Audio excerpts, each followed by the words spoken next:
Oke, baik. Bismillah. Assalamualaikum warahmatullahi wabarakatuh. Selamat pagi, salam sejahtera bagi kita semua. Pada kesempatan kali ini kita akan belajar tentang masih tentang eksposisi. Ya, kalau kemarin kita bahas tentang jenis-jenis eksposisi. Nah, sekarang kita akan bahas tentang pola pengembangan eksposisi.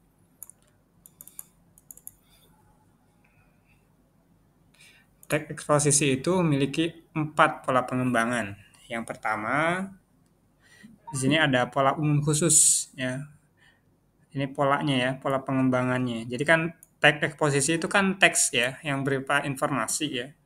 Yang kemarin kita udah bahas tuh ya, ada definisi dan seterusnya. Nah, teks itu kita kembangkan, kita kembangkan. Nah, untuk pengembangan ini ada beberapa polanya. Yang pertama ada pola umum ya, umum khusus gitu ya.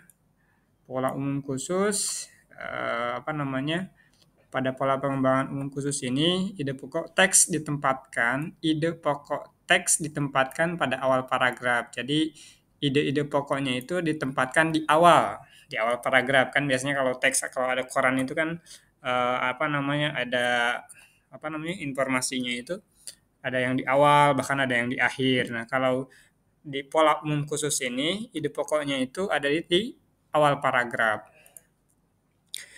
yang kemudian diikuti oleh ide-ide penjelas ya, ada ide-idenya yang menjelaskan tentang itu. Nah, terus pola yang satu ini juga dikenal sebagai paragraf deduktif ya. Deduktif ya, ide-ide penjelasan merupakan perincian dari ide umum yang ditemukan sebelumnya. Nanti kita akan coba ya jelaskan dengan contoh. Nah, ada juga di sini ada pola umum khusus ya. Eh, Pola umum khusus itu sebaliknya dari pola sebelumnya ya. Jadi pada pola umum khusus, hal-hal yang bersifat khusus diikuti oleh uraian yang bersifat umum. Jadi apa namanya, ada informasi yang bersifat khusus lalu diikuti oleh uraian-uraian yang bersifat umum gitu ya. Bagian terakhir dalam teks ini berfungsi sebagai simpulan atau rangkuman. Nah, pada pola khusus umum ini, pada teks di akhirnya gitu ya, itu biasanya berisi tentang kesimpulan dan rangkuman dari pendapat-pendapat yang dikemukakan ya atau disampaikan sebelumnya gitu ya. Nah, di sini juga ada pola ilustrasi. Ya, pola ilustrasi ini sebuah gagasan yang terlalu umum digambarkan dan dengan ilustrasi-ilustrasi yang konkret ya. Jadi ketika kita baca pun kita udah bisa membayangkan gitu ya. Tentu benda-benda, keadaan atau hal lainnya ditentukan berbedaan atau kesamaannya berdasarkan aspek tertentu. Dengan begitu tentu keyakinan membaca atas gagasan yang disampaikan akan lebih kuat gitu. Oke. Oke, baik, untuk contoh-contohnya kita akan coba, nanti saya akan kirimkan di blog ya, untuk contoh-contoh dari beberapa pola ini, gitu ya. Nah, namun kita akan bahas dulu materi-materinya, gitu ya.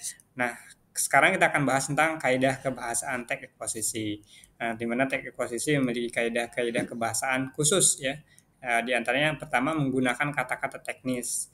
Teks eksposisi kerap menggunakan kata-kata teknis atau peristilahan ya yang berhubungan dengan topik yang dibahas. Jadi kita akan coba contohkan ya. Menggunakan kata-kata yang menunjukkan hubungan kausalitas ya. Teks eksposisi juga menggunakan kata-kata yang menunjukkan hubungan argumentasi dan atau kausalitas. Kausalitas itu adalah argumentasi ya. Misalnya seperti seperti apa jika sebab karena dengan demikian akibatnya oleh karena itu dan lain-lain gitu ya. Eh, Apa namanya biasanya kata-kata yang menunjukkan hubungan ya, hubungan argumentasi. Tentu oleh sebab itu yaitu seperti itu. Misal jika memang seperti itu atau jika sesuatu benda yang berbentuk bulat ya terus lagi dibelah empat maka hasilnya akan seperti apa gitu dan seterusnya. Nah, itu kan termasuk dari apa namanya kata-kata yang menunjukkan hubungan argumentasi ya. Jadi ada argumennya, argumentasi itu sendiri artinya apa? Artinya adalah pendapat teman-teman. Nah, misal atau teman-teman sebagai penulis nih nantinya teman-teman bisa memberikan pendapat gitu ya. Oke bisa karena ya yang biasanya kata-kata yang menunjukkan hubungan argumentasi itu biasanya tadi ada seperti jika, sebab, karena, demikian, akibatnya, dan oleh karena itu ketika kita apa namanya ingin apa mendapatkan nilai atau skor yang tinggi di pas ujian nanti, kita harus pertama adalah belajar ya. Kedua adalah apa namanya berdoa ya. Ketiga senantiasa apa namanya menjaga kesehatan. Contoh seperti itu. Tentu dari hal itu ya, atau sebab ya, sebab karena hal-hal tadi yang saya sebutkan itu akan memberikan apa namanya pertama mungkin kesehatan sehingga kita bisa belajar dan seterusnya, seterusnya. Itu bisa kita jadikan seperti itu. Namun apa namanya karena memang ini adalah eksposisi ya, biasanya dari nanti kita akan coba contohkan lebih detailnya gitu ya. Menggunakan kata-kata yang menyatakan keterangan waktu. Nah, teks eksposisi itu juga ya menggunakan kata-kata yang berhubungan tentang kronologis ya.